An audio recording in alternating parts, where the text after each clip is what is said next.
இன்றைய மார்க்க வகுப்பிலே இன்றைய கால சூழ்நிலைக்கு ஏற்ப ஒரு தலைப்பான ஹதீஸுகள் பாதுகாக்கப்பட்ட சுருக்கமான வரலாறு சம்பந்தமாக இந்த இடத்திலே நான் உங்களுக்கு மத்தியிலே விளங்கப்படுத்தலாம் என்று நினைக்கிறேன். அன்புள்ள சகோதரர்களே, ஹதீஸுகள் பாதுகாக்கப்பட்ட வரலாறு என்பது ஒரு நீண்ட விரிவான ஒரு தலைப்பு. அது ஒரு தொடராக எடுக்கப்பட வேண்டிய ஒரு தலைப்பு. ஆனால் இந்த இடத்திலே ஹதீஸ்களுடைய பாதுகாப்பு என்பது எப்படி, அதாவது நாம் உறுதி பெறுகின்ற வகையில், நாம் நம்புகின்ற வகையில் பாதுகாப்பு கொடுக்கப்பட்டிருக்கிறது என்பதை தெரிந்து கொள்வதற்காக மாத்திரம் நான் என்ன செய்கிறேன், அதாவது ஹதீஸ்களுடைய அந்த கோணத்தை இந்த இடத்திலே நான் அணுகலாம் என்று நினைக்கிறேன். இன்னும் எந்த அளவுக்கு என்று சொன்னால், குர்ஆனுடைய பாதுகாப்போடு ஹதீஸுடைய பாதுகாப்பு எவ்வளவு முக்கியம் என்பதையும் எவ்வளவு தொடர்பு உள்ளது என்பதையும் இந்த இடத்திலே நான் விளங்கப்படுத்தலாம் என்று நினைக்கின்றேன். அன்புள்ள சகோதரர்களே, நாங்கள் எல்லோரும் குர்ஆனுடைய பாதுகாப்பை சிறந்த முறையிலே படித்திருக்கிறோம், கேட்டிருக்கிறோம், விளங்கியிருக்கிறோம். ஆனால் குர்ஆனுடைய பாதுகாப்பு என்பதும் கூட ஹதீஸ்களுடைய விஷயத்திலே தான் என்ன செய்கிறது, தங்கி இருக்கிறது. ஹதீஸ்களுடைய பாதுகாப்பு குர்ஆனுடைய விஷயத்திலே தங்கி இருக்கிறது. ஒன்றை ஒன்று பிரிக்க முடியாது என்பதை நான் இப்பொழுது சொல்ல போகின்ற அந்த சுருக்கமான ஒரு பின்னணியிலிருந்து நீங்கள் புரிந்து கொள்ள முடியும். அன்புள்ள சகோதரர்களே, இந்த நேரத்தில் முதலாக நாங்கள் எல்லோரும் குர்ஆனுடைய பாதுகாப்புக்காக ஒரு வசனத்தை என்ன செய்கிறோம், அடிக்கடி சொல்கிறோம்.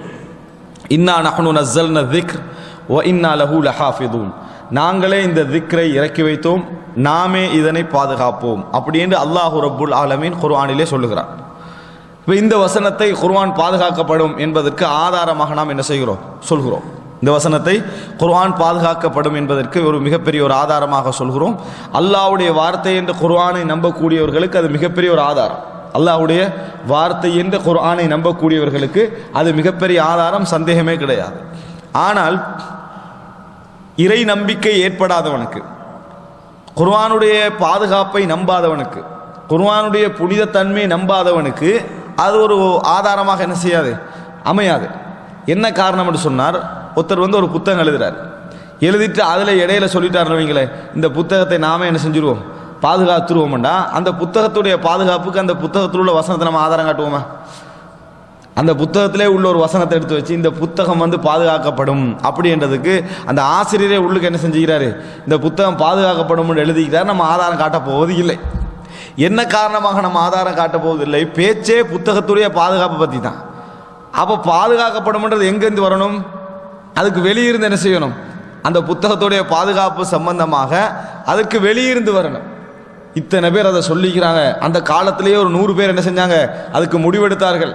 இன்னொரு 1000 பேர் இப்படி முடிவெடுத்தார்கள். 1000 பேர் ஒன்று கூடினார்கள், 1000 பேர் பேசினார்கள். அதற்கு இவ்வளோ புத்தகங்கள் சான்றாக இருக்கின்றன என்றால் அது ஓரளவு நியாயமான வாதம்.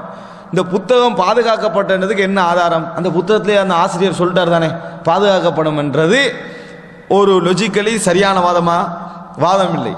ஆனால் யாருக்கு அது சரியான வாதமாக அமையும் என்று சொன்னால், இந்த குர்ஆனை இறை வேதம் என்று நம்பக்கூடியவர்களுக்கு, இந்த குர்ஆனை இறை வேதம் என்று சொல்வதற்கான வேறு வேறு ஆதாரங்களை வைத்திருக்கக்கூடியவர்களுக்கு. இந்த ஆதாரம் அல்ல, இது பாதுகாப்புக்கான ஆதாரமே. குர்ஆன் இறை வேதம் என்பதற்கான ஆதாரங்களை வேறு வகையிலெல்லாம் வைத்திருக்கக்கூடியவர்களுக்கு தான் இந்த வசனம் என்ன செய்யும், ஆதாரமாக அமையும். இது ஒரு அம்சம். இரண்டாவது, அந்த குர்ஆன் வசனம் குர்ஆனை மட்டும் குறிக்கிறது, அப்படித்தான் நம்ம என்ன செய்கிறோம், விளங்கப்படுத்தி கொண்டிருக்கிறோம். அந்த வசனம் குர்ஆனை மட்டும் குறிக்கிறது என்கின்ற அடிப்படையில் தான் விளக்கம் நாங்கள் கொடுத்து கொண்டிருக்கிறோம். இந்த வசனத்திலே விளக்கத்திற்கு கருத்து முரண்பாடு இருந்தாலும் கூட, இந்த வசனத்துடைய விளக்கத்திற்கு கருத்து முரண்பாடுகள் இருந்தாலும் கூட, சரியான விளக்கம் என்னன்னு சொன்னால் அது குர்ஆனையும் குறிக்கும், ஹதீஸையும் என்ன செய்யும், குறிக்கும். குர்ஆனையும் குறிக்கும், ஹதீஸையும் குறிக்கும். ஏண்டா இன்னா நஹ்னு நஸ்ஸல்னல் குர்ஆன் என்று அல்லாஹ் தஆலா என்ன செய்யல, சொல்லல. இன்னா நஹ்னு நஸ்ஸல்னா ذிக்ர, நாங்களே திக்ரை இறக்கி வைத்தோம். வ இன்னா லஹு லஹாஃபிதூன், நாங்களே அதனை பாதுகாப்போம். அப்ப அல்லாஹ் தஆலா திக்ரை இறக்கி வைத்தோம் என்று சொல்றான்னா, குர்ஆனுக்கும் அல்லாஹ் தஆலா திக்ர் என்று சொல்லி இருக்கிறான். அதே போல அல்லாஹ் ரப்புல் ஆலமீன் ஹதீஸ் என்ற வகையில் வந்த வஹீக்கும் ஸிக்ர் என்று அல்லாஹ் தஆலா என்ன செய்றான், சொல்லி இருக்கிறான். குர்ஆன்ல அல்லாஹ் தஆலா சொல்கிறான், அதாவது நபியே உங்களுக்கு நாங்கள் ஒரு திக்ரை இறக்கி வைத்தோம், உங்களுக்கு நாங்கள் ஒரு திக்ரை இறக்கி வைத்தோம். எதற்காக வேண்டி? லிதுபய்யின லின்னாசி மா நுஸில இலைஹிம், உங்களுக்கு அதாவது ஒரு திக்ரை இறக்கி, அன்சல்னா இலைக்க திக்ர, உமக்கு நாம் ஒரு திக்ரை இறக்கி வைத்தோம். லிதுபய்யின லின்னாஸ், மக்களுக்கு விளங்கப்படுத்துவதற்காக, மா நுஸில இலைஹிம், அவர்களுக்கு இறங்கப்பட்டதை, அவர்களுக்கு இறக்கப்பட்டதை மக்களுக்கு நீங்கள் விளக்கப்படுத்துவதற்காக உங்களுக்கு ஒரு திக்ரை நாம் இறக்கி வைத்தோம். அது என்ன? மக்களுக்கு இறக்கப்பட்டது என்ன? குர்ஆன். உங்களுக்கு நாம் ஒரு திக்ரை இறக்கி வைத்தோம் என்ன? அது ஹதீஸை தான் என்ன செய்து குறிக்குது. இந்த வசனத்துக்கு இன்னொரு தஃப்சீர் சொல்லப்படும். அது என்னன்னு சொன்னால், தௌராத், இன்ஜீல் இதெல்லாம் இருக்குது, அது மா நுஸில இலைஹிம், அவர்களுக்கு இறக்கப்பட்டவைகள்.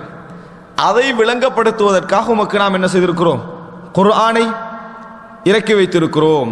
வஅன்ஸல்னா இலைக்க திக்ர், உமக்கு நாம் குர்ஆனை இறக்கி வைத்திருக்கிறோம்.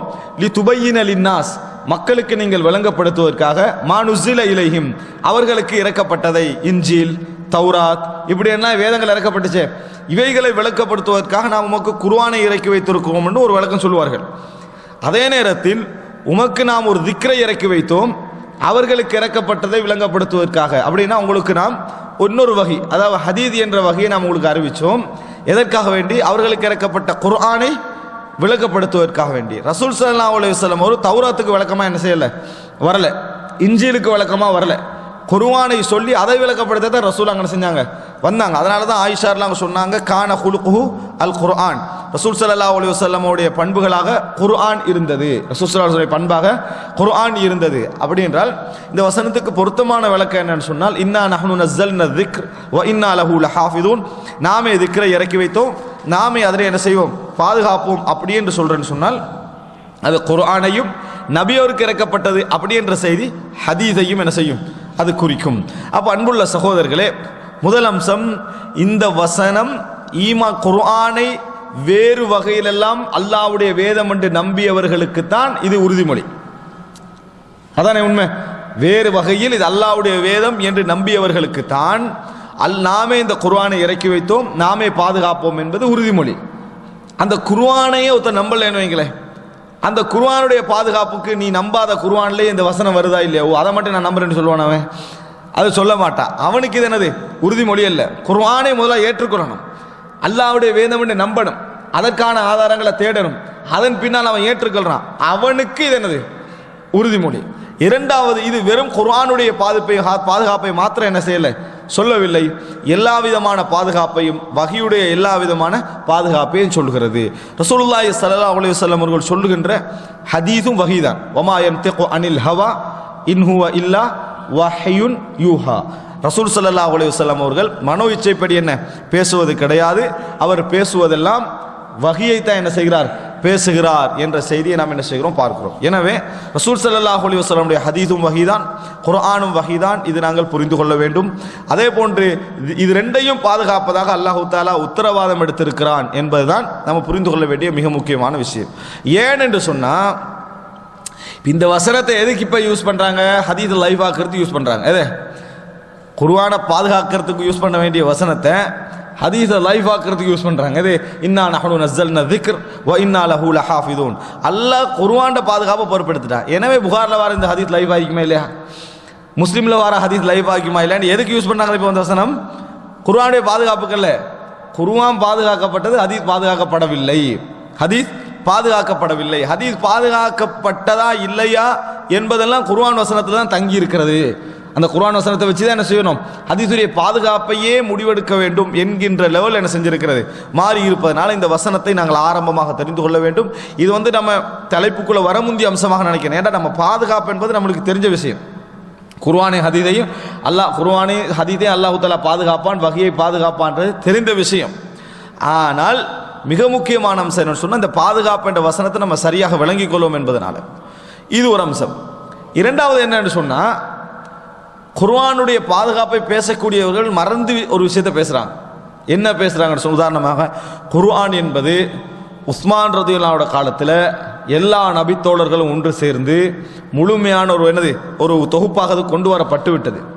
அதனால் அது என்ன செய்யாது, ஹதீஸ்கள் அப்படி என்ன செய்யல, கொண்டு வரப்படவில்லை அப்படின்றாங்க. இந்த உஸ்மான் ரலியல்லாஹு காலத்தில் எல்லாரும் ஒன்று கூடி அதெல்லாம் தொகுத்துட்டாங்கன்றது குர்ஆன்ல வருதா ஹதீஸ்ல வருதா?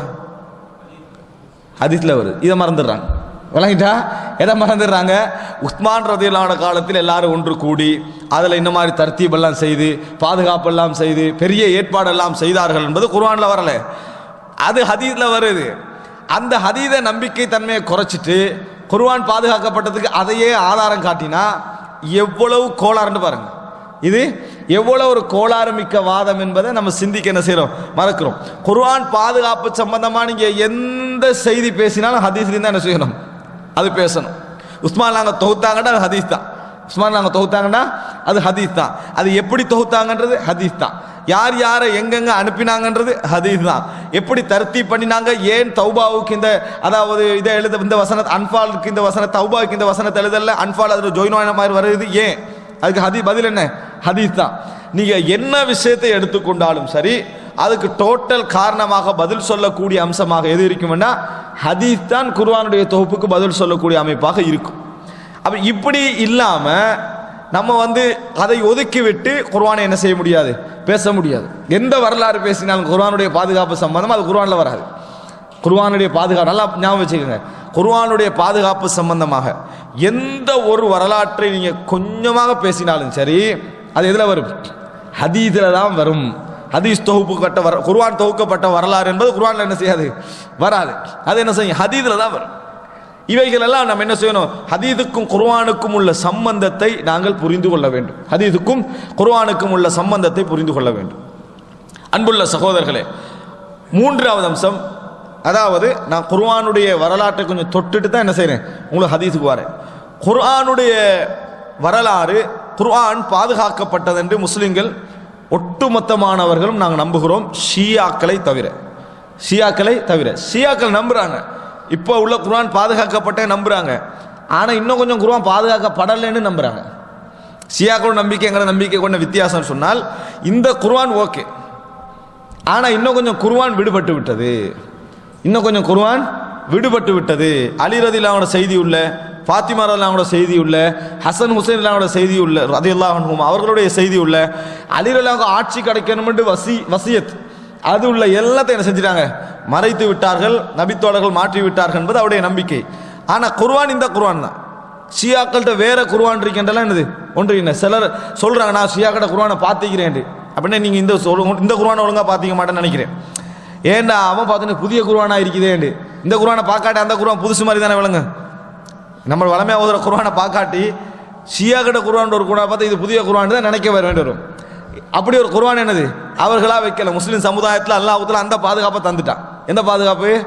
புதிய குர்ஆன் அடிச்சுட்டு போற முஸ்லிம்களாலே அடிக்க வைக்கிற வேலை செய்யலாம் போச்சு. இவ்வளோ வழிகேடுகளை உருவாக்கியவர்களுக்கும் தனி குர்ஆன் அடிக்க வைக்கிற வேலை என்னது செய்யலாம போனது. ஆனால் எப்படி ஷியாக்கள் எங்களை விட்டு வேறுபடுகிறார்கள் என்று சொன்னா, அவங்களுடைய நம்பிக்கை என்னன்னா கூடியிருக்கணும், இந்த சூரத் இருக்கணும், ஒரு 20 ஜுஸ் என்னது காணாம போயிட்டு அப்படி என்ற நம்பிக்கை ஒரு கணிசமான அளவுக்கு என்ன செய்யுது, அது இருக்குது. அந்த நம்பிக்கையை ஷியாக்கள் பிரச்சாரத்தின் ஊடாக ஊட்டுவார்கள், தங்கள் மக்களுக்கு என்ன செய்வாங்க, ஊட்டி வருவார்கள்.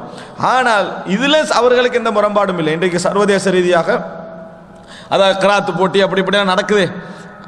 அதுக்கும் மார்க்கத்துக்கும் சம்பந்தம் அது யோசிக்கப்பட வேண்டிய விஷயம். இப்படி நடக்குதானே போட்டியெல்லாம். இந்த மாதிரி போட்டிகள்லாம் வைக்கக்கூடிய நாடுகளில் ஒரு நாடாக எது இருக்குது, ஈரானும் இருந்துட்டு வேற குர்ஆன் அந்த சூரத் இதுவரைக்கும் வெளியே வரலையே.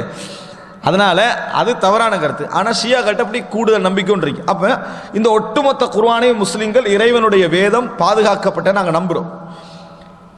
எப்படி ஹதீதுகளை விமர்சித்தார்களோ, ஹதீதுகளுடைய நம்பகத்தன்மைகளை விமர்சித்தார்களோ, குர்ஆன அந்நியர்களுக்கு விமர்சிக்க இயலாம போச்சுன்ற அர்த்தம் அல்ல.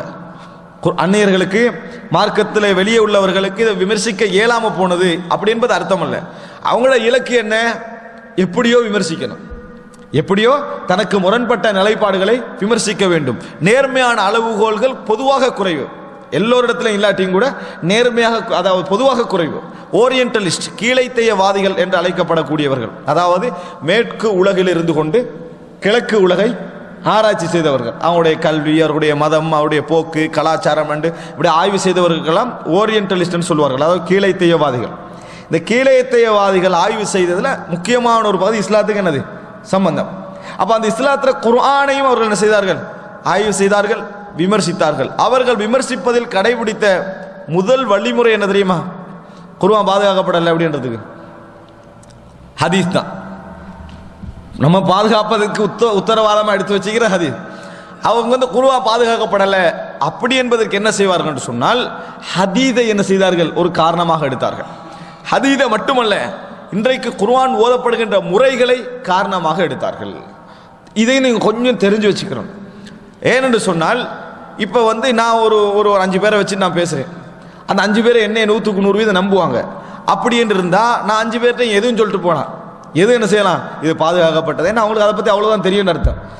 ஆனால் குர்ஆனுடைய பாதுகாப்பு சம்பந்தமா பேசக்கூட முன்னால் உள்ளவங்க எவ்வளவு நம்புவாங்கன்ற அடிப்படையில் பேசக்கூடாது. உண்மையான வரலாறு பேசணும். என்ன பேசணும்? முன்னால் உள்ளவங்க இதை சொன்னா நம்பிடுவாங்கன்ற அடிப்படையில் என்ன செய்யக்கூடாது? பேசக்கூடாது. நிறைய பேர் அப்படித்தான் பேசுறாங்க. ஹதீஸ்ல கோளாறு இருக்கிறத காட்டிட்டு, ஹதீஸ்ல கோளாறு இருக்கிற மாதிரி காட்டிட்டு, குர்ஆன்ல இது சம்பந்தமா எந்த விமர்சனம் இல்லைன்ற மாதிரி என்ன செய்யறாங்க? காட்ட முடியறாங்க. இந்த எல்லா விமர்சனங்களும் அந்நியர்கள் வைத்தது. இது ரெண்டுக்கும் வைக்கப்பட்டிருக்குது. குர்ஆனுக்கும் வைக்கப்பட்டிருக்கிறது, ஹதீதுக்கும் வைக்கப்பட்டிருக்கிறது. முஸ்லிம் சமுதாயம் அதுக்கு தெளிவான பதில் சொல்லிட்டு, அது வேற அம்சம். முஸ்லிம் சமுதாயம் அதுக்கு தெளிவான பதில், நேர்த்தியான நீட்டான பதில் சொல்லி முடித்து விட்டது. ஆனால் மக்கள்கிட்ட வைக்கிற நேரத்தில் குர்ஆனை பத்தி எந்த விமர்சனம் வரல, அந்நியர்கள் ஹதீஸை விமர்சிக்கிறதுக்கு இதான் காரணம் என்ன மாதிரி வைக்கிறது, இதே அது பிழை. குர்ஆனை பற்றி வந்த விமர்சனங்கள் என்ன? அன்புள்ள சகோதரர்களே, குர்ஆனை எப்படி விமர்சித்தாங்கன்னு சொன்னால், நீங்க புகாரி முஸ்லிம் போன்ற இடங்கள் எல்லாம் நீங்க எடுத்தீங்கன்னு சொன்னால், ஒரு ஹதீஸ் ஒரு உதாரணம் பாருங்க.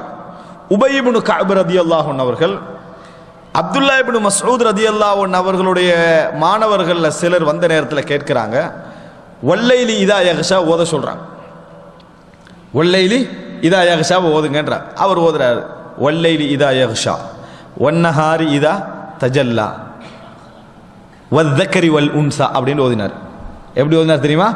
வஸ்ஸக்கரி வல் உன்சா அப்படின்னு அவர் ஓதினார். ஓதின சொல்றாரு, இப்படித்தானா அப்துல்லா இப்னு மஸ்ஊத் அவர்கள் ஓதுவார்கள் ரலியல்லாஹு ஓதுவான்னு கேட்கிறான். இப்படித்தான் அவர் ஓதுவார்கள். அல்லாஹ்வின் மீது ஆணையாக இப்படித்தான் நபி அவர்கள் எனக்கு என்ன செஞ்சாங்க? படித்து தந்தார்கள் அப்படின்றாங்க. இது சஹீஹுல் புகாரில வருது. இது சஹீஹுல் புகாரில வருகிறது. இது ஒரு செய்தி. அதுபோல நான் இப்போ உங்களுக்கு விளங்கப்படுத்தி காட்டுறேன். இது மாதிரி அதாவது முஸ்னத் அஹ்மதுல ஒரு செய்தி.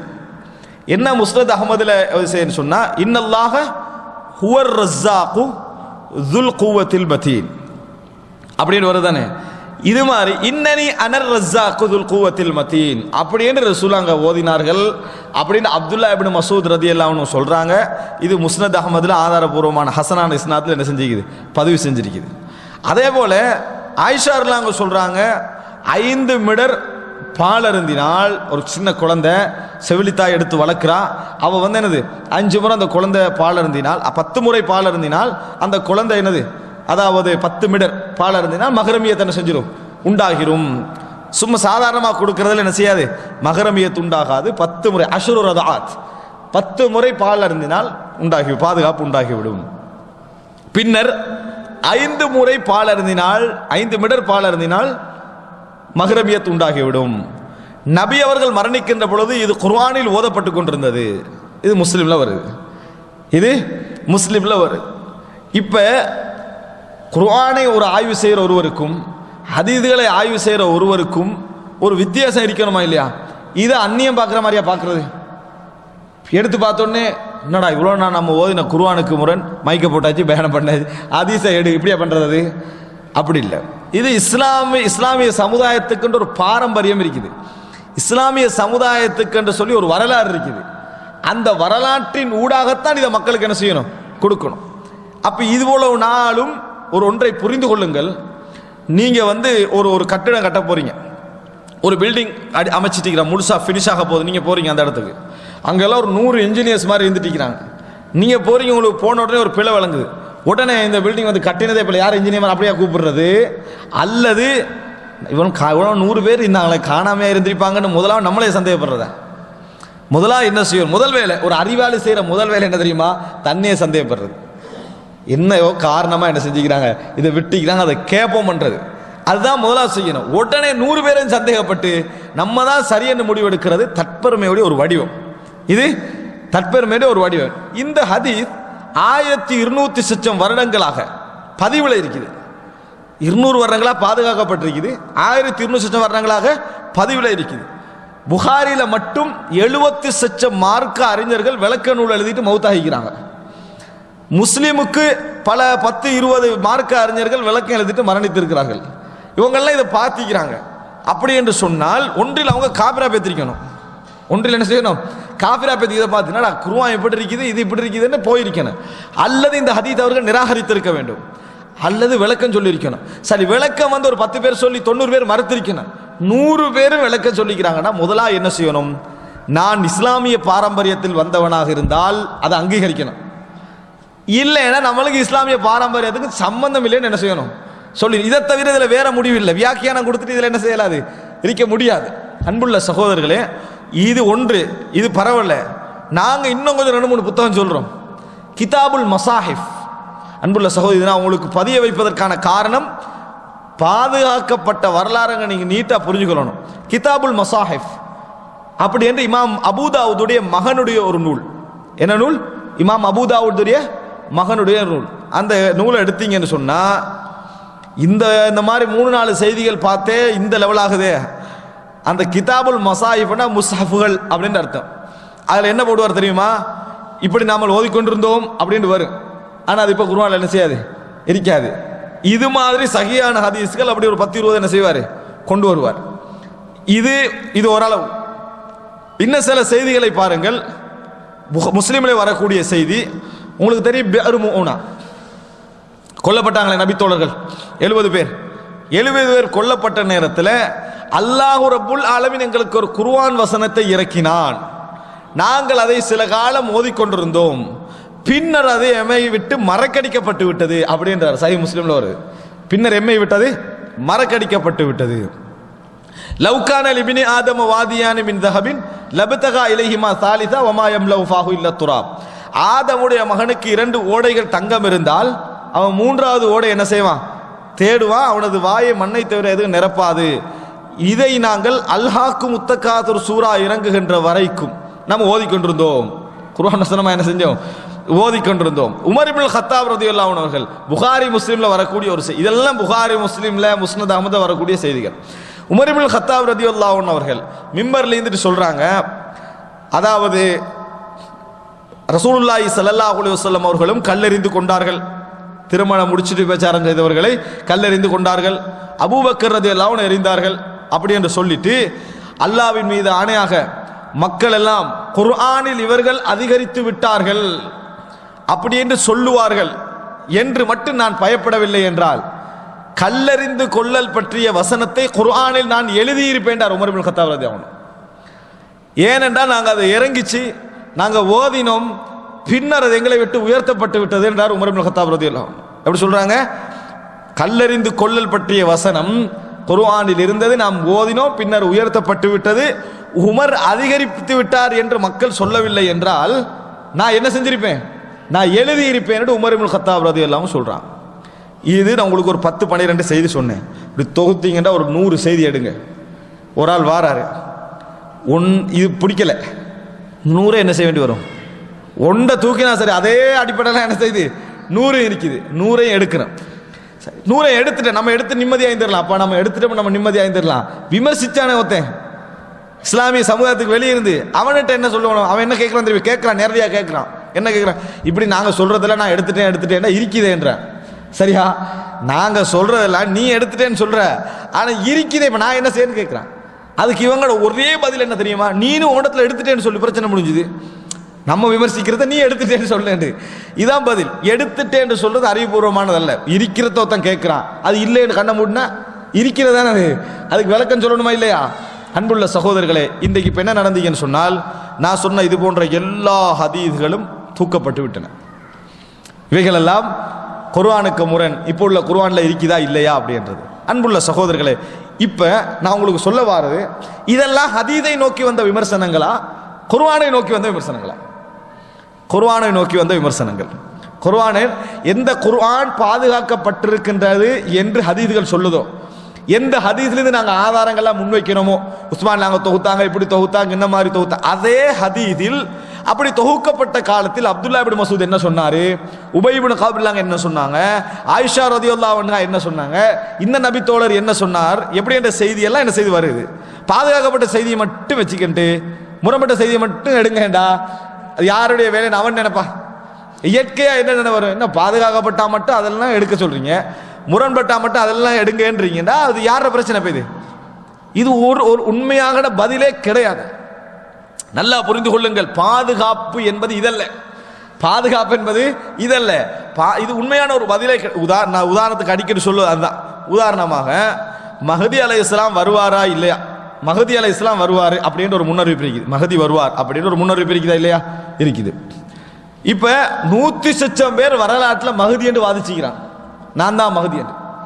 திடீர்னு புதுசாலாம் வந்தார், இலங்கைக்கெல்லாம் வந்து ஹோட்டல்லாம் போட்டு போனார் மஹதி. சரியா, எங்கிருந்தா வராங்களோ தெரியும், மஹதி என்று வந்தாங்க 100,000 பேர் வந்துட்டாங்க.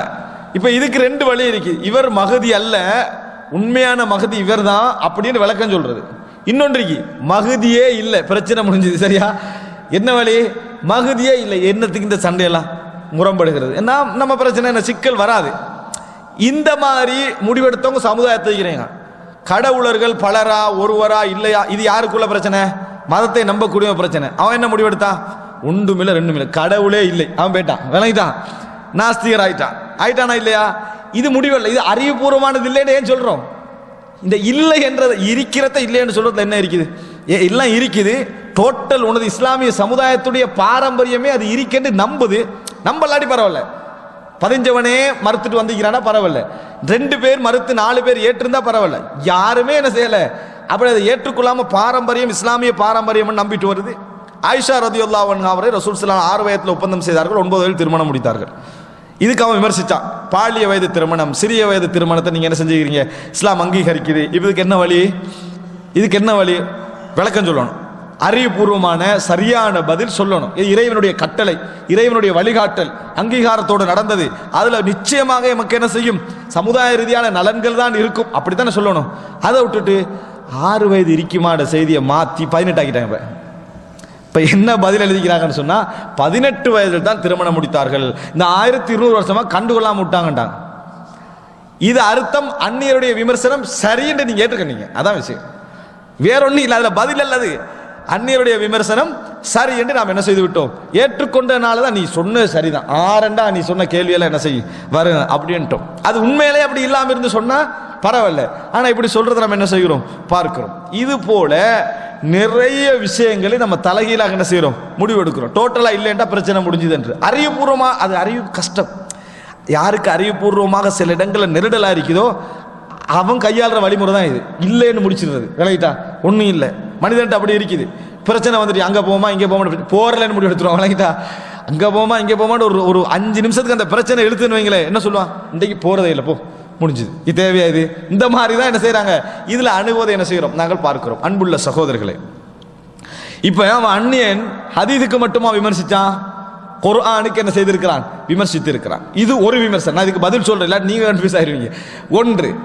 இரண்டாவது இன்னொரு விமர்சனத்தை பாருங்க, இது நம்மளுக்கு ஒரு அளவு தெரியாம இருக்கலாம். இன்னொரு விமர்சனம், குர்ஆன்ல அல்லாஹ் தஆலா சொல்றா, வலா தக்ரபுஸ் ஸலாத வ அன்தும் சுகாரா, நீங்கள் போதையுடையவர்களாக தொழுகையை நெருங்க வேண்டாம்.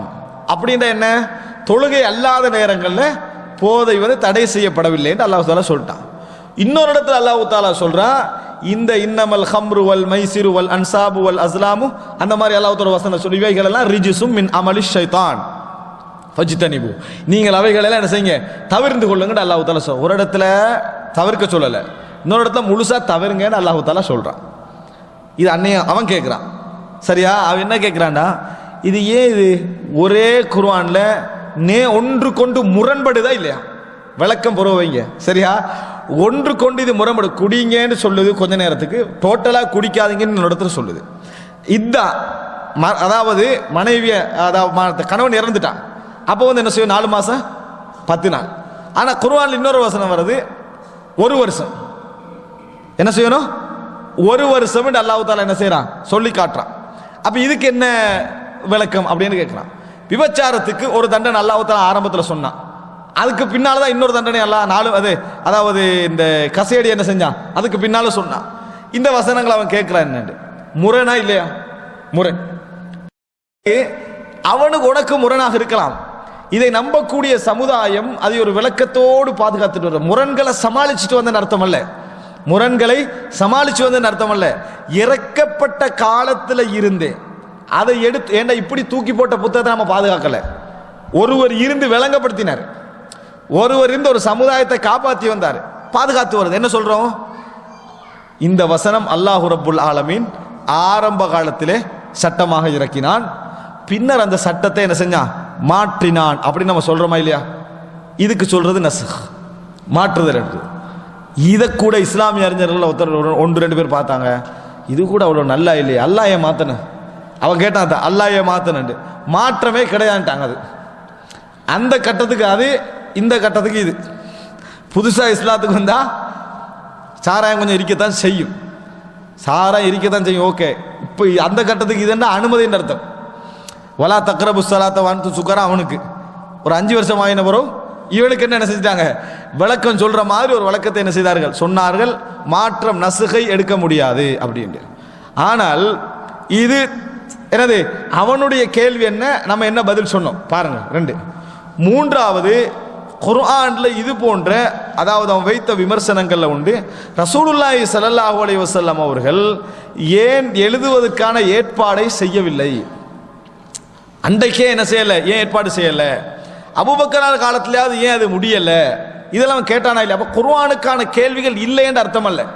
குர்ஆனுக்கான கேள்விகள் இல்லை என்று அர்த்தம் அல்ல. அதுக்கெல்லாம் நம்ம என்ன முடிவெடுத்தோம்? நான் உங்களுக்கு சொல்ல வர்றது தான். என்ன முடிவெடுத்தோம்? விளக்கம் சொன்னோம். எதையும் தட்டல, எதையும் நம்ம என்ன செய்யல? விமர்சிக்கல. அதுக்குரிய நியாயங்களை எல்லாம் என்ன செஞ்ச? அந்த மக்களுக்கு முன்வைத்தோம். இதை ஏன் நம்ம ஹதீஸ்ல கடைபிடிக்கிறோம்? இல்லை. குர்ஆனுக்கு மட்டும் அப்பளுக்காக விமர்சனம் வராமையா இருந்தது. ரசூலுல்லாஹ்களுக்கே விமர்சிச்சு, அவ்வளோ தூய்மையான வாழ்க்கை வாழ்ந்து, அவ்வளோ பகிரங்கமான வெளிப்படையான ரகசிய வாழ்க்கையும் வெளிப்படையாக வைத்த ரசூல் ஸல்லல்லாஹு அலைஹி வஸல்லம் அவர்களுக்கே வச்சானா இல்லையா? எத்தனையோ விஷயங்களை என்ன செய்தான்? விமர்சனங்களை வைத்தான். எத்தனையோ பேர் ஆட்சியாளர்களாக இருக்கிற டைம்ல ஆயிரக்கணக்கில் திருமணம் முடிச்சாங்க. ரசூல் ஸல்லல்லாஹு அலைஹி வஸல்லம் ஒரே ஒரு கன்னி பெண்ணை திருமணம் முடிச்சு விட்டு 10 விதவை பெண்ணை திருமணம் முடிச்சதுக்கு ரசூலுல்லாஹ்களை விமர்சிச்சானா இல்லையா? 60,000 திருமணம் முடிச்சாண்டல அவன் வரலாறை வைத்துக்கொண்டு 11 திருமணங்களில் 10 பேர் விதவையாக முடிச்சோன்னா விமர்சிச்சாங்களா இல்லையா? இது என்ன செய்யுது? விமர்சிக்கிறவங்க இருக்கத்தான் செய்வாங்க. குர்ஆனுக்கு விமர்சிக்கிற நேரத்தில் என்ன நிலைப்பாடு எடுத்தோம்? பதில் சொன்னோம். ஏன் ஹதீதுக்கு நாங்கள் அந்த நிலைப்பாடு எடுக்கிறோம் இல்லை? குர்ஆனுக்கு விமர்சிக்கலன்னு அர்த்தம் இல்லையே. குர்ஆனுக்கு விமர்சிக்காம அல்லாஹ்வுடைய வசனத்தை காபிர்களை ஏற்றுக்கொண்ட மாதிரி காட்டிட்டு இருக்கிறான். இப்ப இன்னா நஹ்னு நஸல்னா இருக்கிற காபிர்களை ஏற்றுக்கிட்டாங்க. அது அல்லாஹ்வே சொல்லிட்டான், குர்ஆன் பாதுகாக்கப்பட்டு. ஹதீதுல தான் நம்மளை விமர்சிக்கிறோம்னு அந்நியர்கள் இப்போ ஹதீதை மட்டும்தான் இலக்கா வச்சுக்கிற மாதிரியும், குர்ஆனுக்கு அவங்க இலக்கே இல்லாத மாதிரி நினைக்கிறாங்க. குர்ஆனை இலக்கா வச்சு தான் இருக்கிறாங்க, குர்ஆனை விமர்சித்து தான் இருக்கிறார்கள். அப்படியே இல்லையா? அந்த டைம்ல நம்ம விளக்கம் சொன்னோமா இல்லையா? இதே தான் நம்ம ஹதீதுக்கும் எடுக்க வேண்டிய சரியான நிலைப்பாடு. சரி, இப்போ இந்த இடங்களுக்கு நான் வாரேன். அன்புள்ள சகோதரர்களே, அல்லாஹ் தஆலா சொல்கிறான், மா நன்சஹ் மின் ஆயத்தின் அவ் நுன்சிஹா. மா நன்சஹ், நாங்கள் எந்த ஒரு வசனத்தை மாற்றினாலும், அவ் நுன்சிஹா, அல்லது அவைகளை மறக்கடிக்க செய்தாலும். மாற்றின வசனம் ஓகே, எங்க மறக்கடிக்க செஞ்ச வசனம் சொல்றானா இல்லையா அல்லாஹ் குர்ஆன்ல? மா நன்சஹ் மின் ஆயத்தின் அவ் நுன்சிஹா, நாங்கள் எந்த வசனங்களை மாற்றினாலும், அவ் நுன்சிஹா, அதை மறக்கடிக்க செய்தாலும், நஅதி பிகைரின் மின்ஹா அவ் மித்லிஹா, நாங்கள் அதை விட சிறந்ததை கொண்டு வருவோம், அதை போன்றதை கொண்டு வருவோம், அல்லது அதை போன்றதை கொண்டு வருவோம். இப்ப இந்த குர்ஆன் வசனம் நஸ்கையும் இன்சா மரத்தலை பற்றி பேசுது. நம்ம நஸ்க் இருக்குது, இன்சா எங்க மறக்கடிக்க வச்சது எங்க? நான் சொன்ன எல்லா வசனங்களையும், உங்க சொன்ன சில ஹதீதுகள், இதை எல்லாவற்றையும் அறிஞர்கள் இந்த 2வது பகுதியில் சேர்த்தார்கள். எதுல சேர்த்தார்கள்? 2வது அவ் நுன்சிஹா. அல்லாஹு தஆலா இந்த குர்ஆனை எப்படி சட்டங்களை இலசுபடுத்துவதற்காக ஆரம்பத்தில் ஒரு சட்டமும் பின்னர் 6 சட்டமும் சொன்னாங்களோ, வாய்மொழியிலேயே பழகின அரபுகளுக்கு இலசுபடுத்துவதற்காகவும் குர்ஆனை என்ன செஞ்சா? ஆரம்பத்தில் ஒரு வடிவத்திலும் பின்னர் இன்னொரு வடிவத்தில் அல்லாஹ் தஆலா என்ன செஞ்சான்? இறக்கினான். பின்னர் இன்னொரு வடிவத்தில் இறக்கினான். ஆரம்பத்தில் சில விஷயங்களை என்னது அவருடைய வாய்களுக்கு ஏற்றது தோது போன்று என்ன செஞ்சான்? இறக்கினான். பின்னர் என்ன செஞ்சான்? அதை உயர்த்தி மறக்கடிக்க செய்து மாற்றி அல்லாஹ் தஆலா என்ன செய்தான்? இறக்கினான். இதுதான் அவங்க அதுக்கெல்லாம் சொன்ன ஒரு அழகான பதில். சட்டங்களை மாற்ற நோக்கம் இருந்தது. இதனால தான் நீங்க குர்ஆன் சம்பந்தமா படிக்கிற எல்லா நேரங்களையும் இதை சொல்லுவாங்க. மன்சூகுல் ஹுக்கும், சட்டம் மாற்றப்பட்ட வசனங்கள் ஓதல் இருக்கும். இன்றைக்கு நாங்கள் சில வசனங்கள் ஓதுறோம், சட்டங்கள் மாற்றப்பட்டு விட்டு, ஆனா ஓதல் என்ன செய்து இருந்து கொண்டிருக்கிறது. இன்னும் சில வசனங்கள் ஓதல் மாற்றப்பட்ட வசனங்கள், ஓதலாக அது இருந்தது, இப்ப அது ஓத கூடாது என்ற சட்டம் ரசூல் ஸல்லல்லாஹு காலத்திலேயே என்ன செஞ்சுட்டு அது வந்தாச்சு. அது ஓதல ரசூல் ஸல்லல்லாஹு அலைஹி வஸல்லம் செஞ்சுட்டாங்க, தடுத்துட்டாங்க. ஒன்றில் ரசூலாங்க அதை எப்படி இம்ப்ளிமெண்ட் பண்ணாங்க அது தெரியாது. ரசூல் ஸல்லல்லாஹு அலைஹி வஸல்லம் அவர்கள் ஒன்றில் இதை விளங்கப்படுத்தி இருக்கலாம், இல்லை நபி அவர்களே அது ஓதல என்ன செஞ்சிருக்கலாம், விட்டிருக்கலாம். அந்த அந்த நடைமுறையின்மையினால் அப்படியே ரசூல் ஸல்லல்லாஹு என்ன செஞ்சிக்கலாம், மறக்கடிக்க செய்திருக்கலாம். இந்த ரெண்டுல ஒண்ணே அல்லாஹ் சொல்றான், நுன் சிஹா, நாங்கள் மறக்கடிக்க செய்வோம்ன்றான். இப்படி மாற்றப்பட்ட விஷயங்களா இருக்கலாம். இந்த இரண்டு அடிப்படையிலும் இருந்ததனால் தான் அபூபக்கர் ரலியல்லாஹு அன்ஹுடைய காலகட்டத்தில் குர்ஆனை எழுதுவதற்கு இல்லாட்டி எல்லாரையும் போட்டிருக்கலாம். ஹாஃபில்மார் எல்லாரும் தகுதி, அதுக்கு குர்ஆன் எழுதுவதற்கு எல்லாரும் ஹாஃபிலா தான் நினைக்கிறாங்க தகுதி. ஏன் குறிப்பிட்ட சில நபித்தோலை தேர்ந்தெடுத்தாங்கண்டா, எது வந்துடக்கூடாது, ஓதல் மாற்றப்பட்ட வசனங்கள் உள்ளுக்கு வந்துடக்கூடாது. ஓதலை மாத்திட்டாங்களே, ஓதக்கூடாது, ஓத ஆரம்பத்தில் இறக்கப்பட்ட வசனங்கள் பின்னது ஓதல்ற சட்டத்தை மாற்றப்பட்டாச்சு, ஓதக்கூடாது என்று வந்தாச்சு. அது எதுக்குள்ள வந்துடக்கூடாது, இதுக்குள்ள என்ன செய்யக்கூடாது, வந்துடக்கூடாது. சட்டம் மாற்றப்பட்ட வசனங்கள் ஓதுறது இருந்தா ஓகே, அது வேறு விஷயம். ஆனா ஓதுறதே ரசூலுல்லாஹ் என்ன செஞ்சிட்டாங்க, நிறுத்திட்டாங்க, வானான்ட்டாங்க. அது எதுக்குள்ள எழுதப்படக்கூடாது, குர்ஆன்ல எழுதப்படக்கூடாது என்பதனால தான் உமர் இப்னு கத்தாப் சொன்னார்கள், குர்ஆனில் கூட்டி விட்டார்கள் என்று மக்கள் பேசுவார்கள் என்று பயமில்லை என்றால் நான் என்ன செஞ்சிருப்பேன், அதை எழுதியிருப்பேன். ஆனால் அது ஓதல் என்ன செஞ்சுட்டு ஏற்கனவே மாற்றப்பட்டு விட்டது என்பதை உமர் இப்னு கத்தாப் சொல்றாங்க. அதைத்தான் ஆயிஷா சொல்றாங்க, ஆரம்பத்தில் 10 வசனங்கள் பால் குடித்தல் என்றது குர்ஆனில் இருந்தது, அதன் மூலம் மகரமாகும் என்றது. பின்னர் 5 இருந்தது.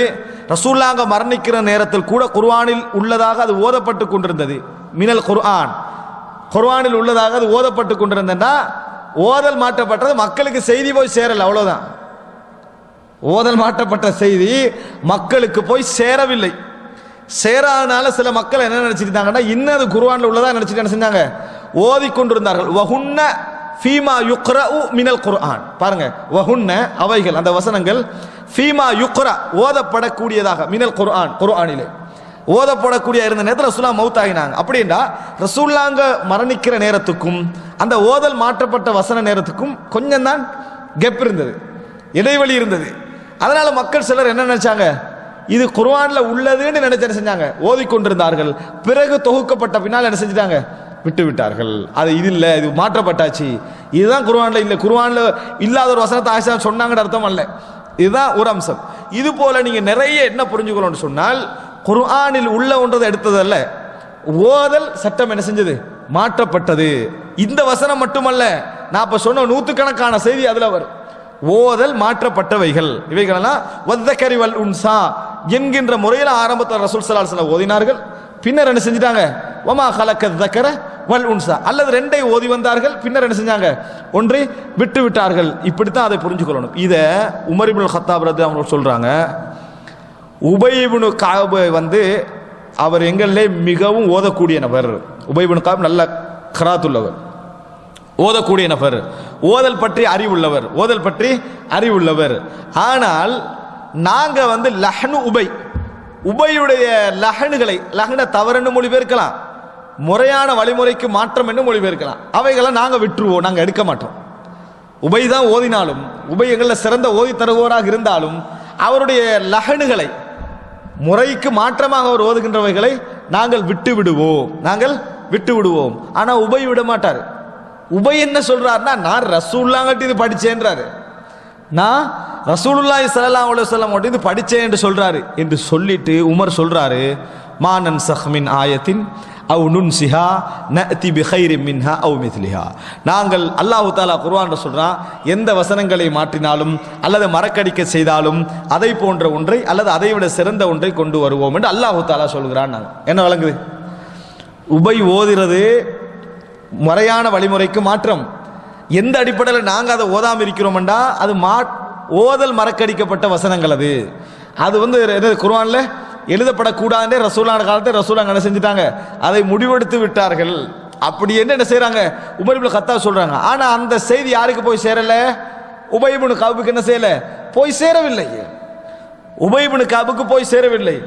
அன்றைக்கு ஏற்பட்ட குர்ஆன் ஓதல் கருத்து முரண்பாடுகள்ல உஸ்மான் ரலியல்லாஹு ஒரு குர்ஆனை துவக்கிறதுக்கு நினைச்சதுல இது ஒரு காரணம். குர்ஆனை தனியாக துவக்கணும் நினைச்சதுல இது ஒரு காரணம்.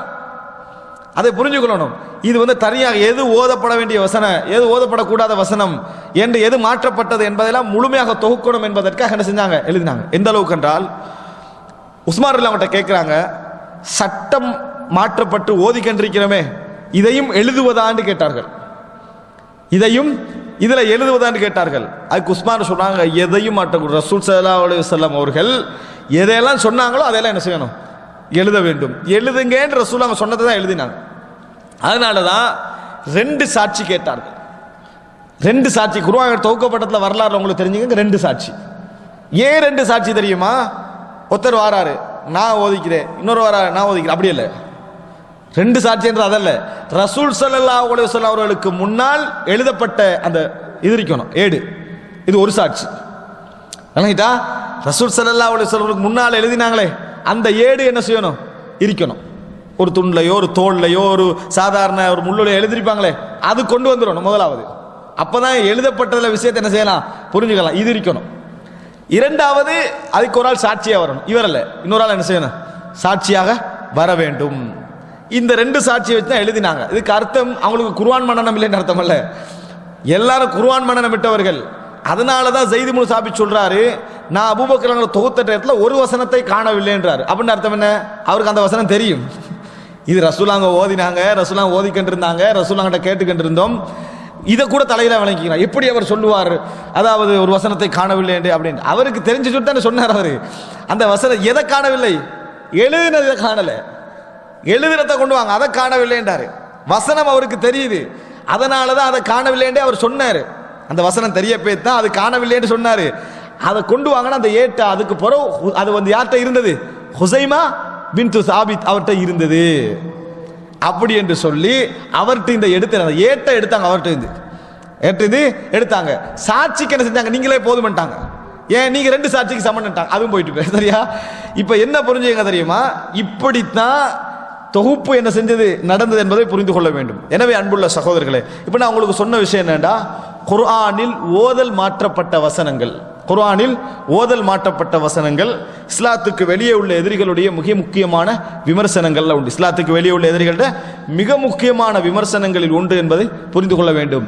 அந்த விமர்சனங்களை எப்படி இஸ்லாமிய அறிஞர்கள் அறிவுபூர்வமாக அழகாக அவன் கற்பனை பண்ணிக்க மாட்டான், இப்படி ஒரு பதில் இந்த சமுதாயம் வைத்திருக்கும் என்று அப்படி அழகான பதில். சார் நான் கேட்கிறேன், இப்படி ஓதினது இப்படி ஓதினதுல நீ வச்சுக்கிறேன், நாங்க வச்சுக்கிறோமா? நாங்க தான் வச்சுக்கிறோம். விளங்கிட்டா? ஆதாரபூர்வமான அறிவிப்பால் வரிசை நாங்க தான் சொல்றோம், நாங்க அதை நிராகரிக்கவே இல்லை. ஆனா அதுக்குரிய விளக்கம் நம்ம வைத்திருக்கிறோம். அல்லாஹ்வுடைய குர்ஆன் வசனத்திலிருந்து என்ன செய்யறோம், அதை நாம் எடுத்து காட்டுகிறோம். இது ஒரு அம்சம்.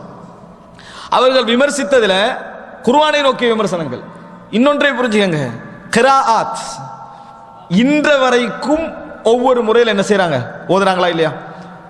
எல்லாருக்கும் ஒரு கன்ஃபியூசிங், இந்த 7 கிராத்னா என்னன்னு ஒரு 10 நிமிஷமாவது சொல்லுங்க ஒரு சப்ஜெக்ட் என்ன செய்யுது.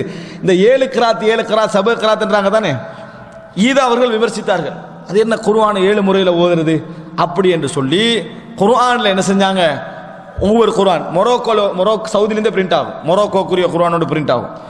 இதே வசனம் தான் அதில் இருக்கும். ஆனால் ஃபத்தா கஸ்ரில் 1.5 இடத்துல என்ன செய்யும், வித்தியாசம் வரும். அதுக்கு என்ன செஞ்சுட்டாங்கன்னு சொன்னா, இதுக்கு இப்போ அந்நியர்களுக்கு பதில் சொல்றாங்க. என்ன சொல்லிட்டாங்கன்னா, இது சவுதி வேணுமென்று என்ன செய்யறது, அநியாயம் செய்திருக்கிறது, குர்ஆனிலே விளையாடி இருக்கிறாங்க.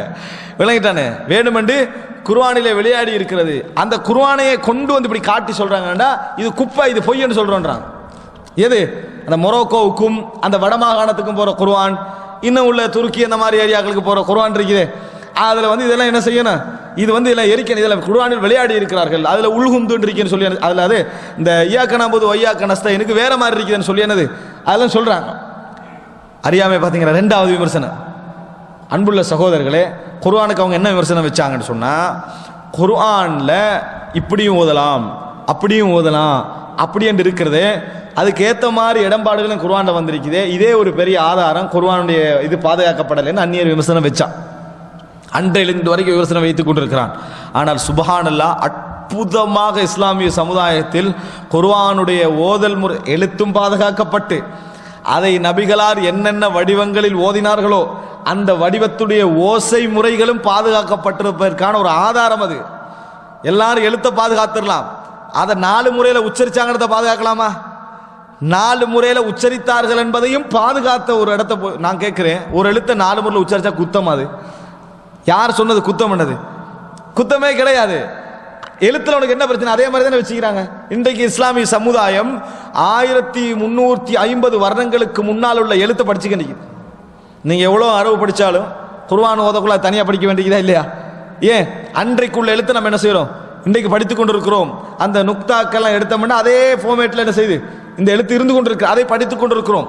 அதே கையெழுத்து பிரதியை தான் இன்றைக்கு பார்த்து பிரிண்ட் பண்ணி கொடுத்து வச்சுக்கிறோம். கையில் கொடுத்து வச்சுக்கிறோம்னா என்ன அது? ஏற்கனவே அந்த காலத்தோட எழுத்தை தானே கொடுத்து வச்சு, இந்த காலத்தில் எழுதலையா? அது அதே மெத்தட் நம்ம கையாளுறோமா இல்லையா? ஆனால் குர்ஆன் ஓதல் முறைகளில் பல வித்தியாசங்கள் என்ன செய்கிறாங்க? ஓதத்தான் செய்கிறாங்க.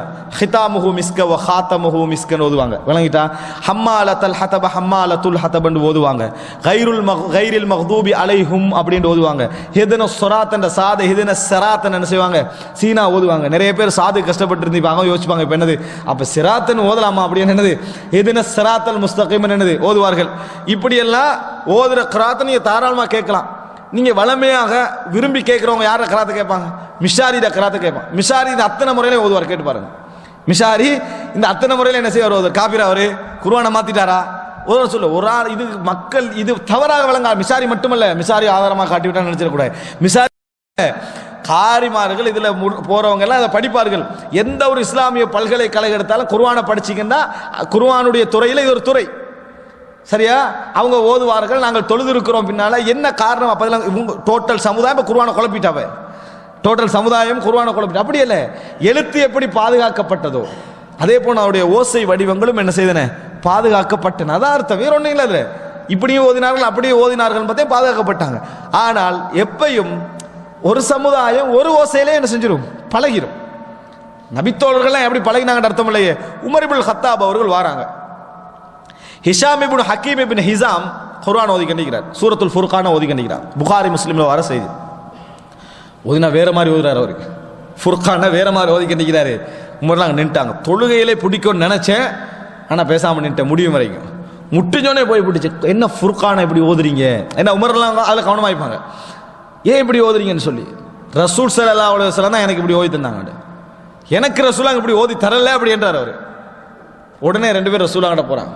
ரசூலுல்லாஹ் சொன்னாங்க, உமரே நீங்க ஓதுங்க. நான் இப்போ உமர் ஓதினார் ரலியல்லாஹு அன்ஹு. ஒன்றில் ஹிஷாமுக்கு முதலா அல்லது இவருக்கு முதலா சொல்றாங்க ஓதுங்க. அவர் ஓதிட்டார். ஹக்கதா உன்சிலத், இவ்வாறு தான் இறக்கப்பட்டது அப்படின்னா அவர் ஓதினார். ஹிஷாம் இப்னு ஹக்கீம் தான் இவ்வாறு தான் இறக்கப்பட்டதுன்னா அவருக்கு அப்படின்னா என்ன? 2 மாதிரியும் குர்ஆன் இறக்கப்பட்டிருக்கிறது. இப்போ என்ன செய்யறாங்கடா, இது அந்நியர்கள் எடுக்கிறாங்க.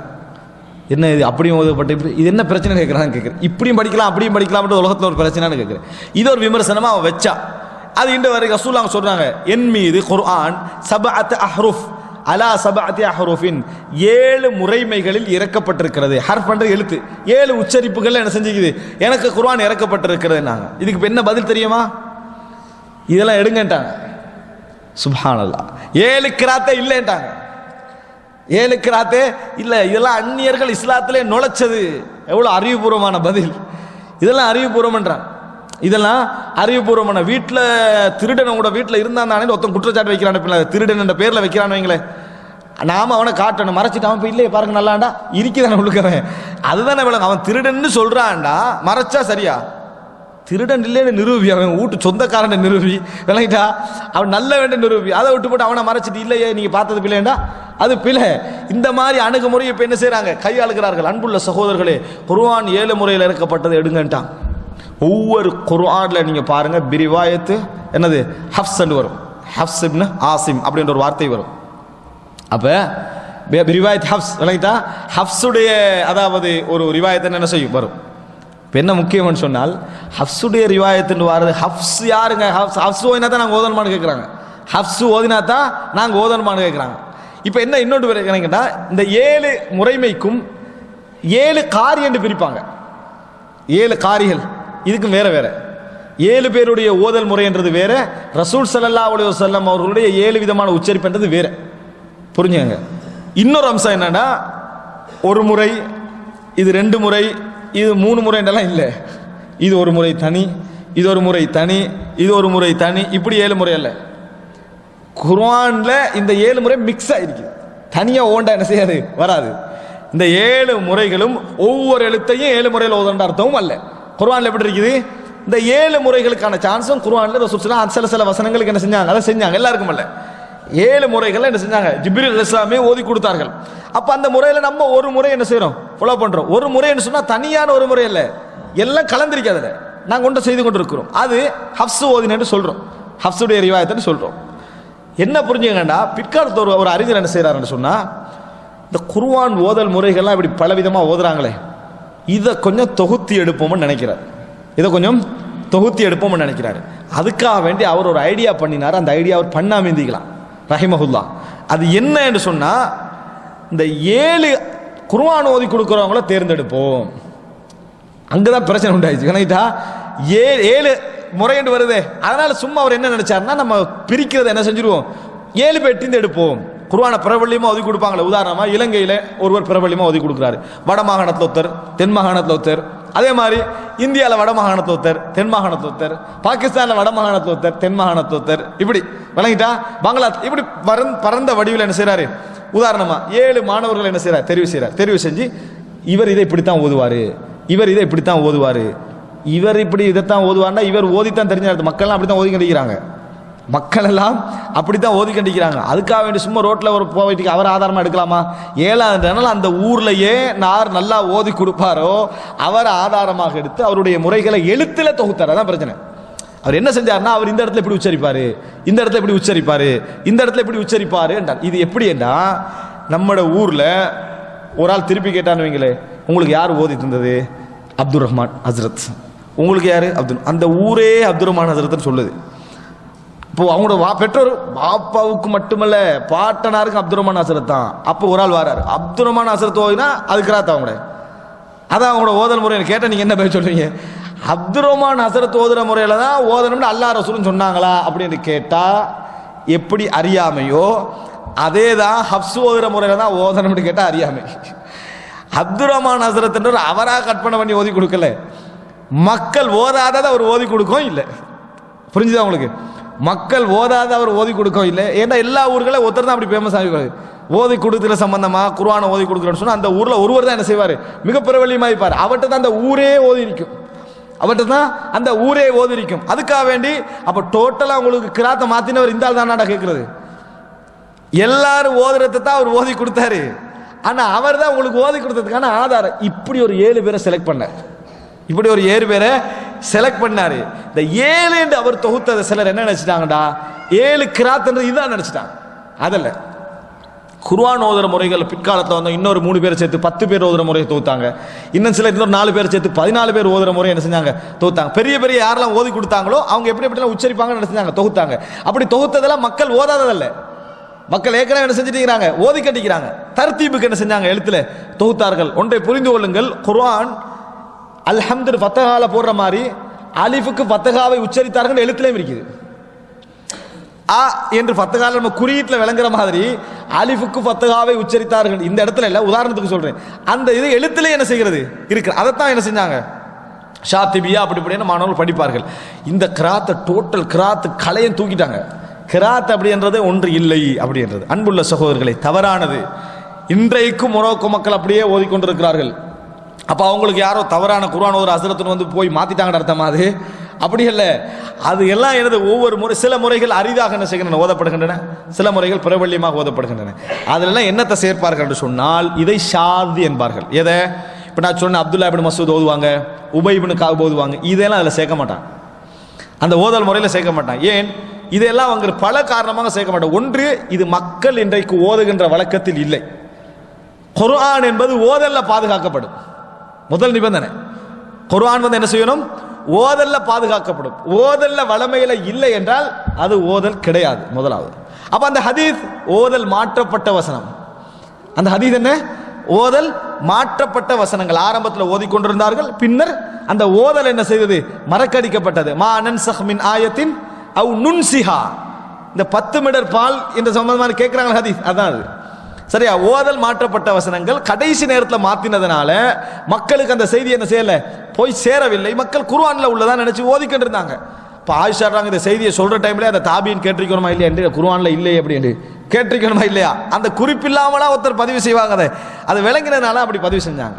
இது புரிஞ்சு கொள்ளணும். இந்த அடிப்படையில் கிராத்துக்களை பிரித்து இதுவரை கலையாக படித்து முறையாக படித்து வச்சுட்டிருக்கிறாங்க. இப்போ நான் இவ்வளவு சொன்னது எதுக்காக தெரியுமா? இதெல்லாம் குர்ஆனை நோக்கி வந்த விமர்சனங்கள். 3 விஷயம் நான் உங்களுக்கு சொல்லிக்கிறேன். இப்போ ஒன்று நஸ்ஹ், சட்டம் மாற்றப்படுறது, ஓதல் இருக்கும் சட்டம் மாற்றப்படுறது, இதுக்கே விமர்சிச்சாங்க. அதுக்கு இஸ்லாமிய சமுதாயம் அழகான பதில் என்ன செஞ்சது? இல்முல் குர்ஆன், உலூமுல் குர்ஆன் பகுதியால், குர்ஆனுடைய கலை பகுதியால் பதில் சொன்னது. இஸ்லாமிய சமுதாயமே அதை ஏற்றுக்கொண்டு வருது. அவன் ஏற்றுக்கொள்றானா இல்லையா நம்மளுக்கு சப்ஜெக்ட் இல்லை, நம்ம சரியான பதில் சொன்னமா இல்லையான்றது நம்மளுக்கு மிக முக்கியம். ஒன்று. இரண்டாவது எதுக்கு வந்தது? இந்த மாதிரி ஓதல் மாற்றப்பட்ட வசனத்துக்குரிய ஹதீஸ்கள் இருக்குது. இந்த ஹதீஸ்கள் சரியா நம்ம எப்படி நம்பணும்னா, ஒரு 30 ஜுஸுக்கு சமனான ஒரு 30 ஜுஸே அல்லாஹ் தஆலா ஓதலை மாற்றி இருந்தாண்டா நம்ம நம்புவோம். ஏன் அல்லாஹ் சொல்லிட்டா ஓதல் மாற்றப்பட்ட வசனங்கள் உண்டு, அவ் நுன்சிஹா அப்படின்ட்டா. 2. மூன்றாவது என்ன? ஓதல் முறைகள் இன்றைக்கும் வித்தியாசமாக ஓதிக்கொண்டிருக்கக்கூடிய ஓதல் முறைகளுக்குரிய வசனங்கள் இருக்குது. ஓதல் முறைகளுக்குரிய வசனங்கள், இதை விமர்சிச்சாங்க. 4வது ஒன்று நான் ஹதீஸுக்குள்ளே நம்ம போக கிடைக்கல சரியா. 4வது ஒன்றை நான் சொல்லிக்கிறேன். என்ன 4? இது நான் இவ்வளவு சொல்றது குர்ஆனுக்குரிய விமர்சனங்கள் வந்தது. இதுக்கெல்லாம் நம்ம எடுத்தே பிடிச்சேன்னு தற்ற நடவடிக்கை யாரும் என்ன செய்யல, எடுக்கல. அழகா பதில் சொன்னாங்க. 4வது ஒன்று என்ன தெரியுமா?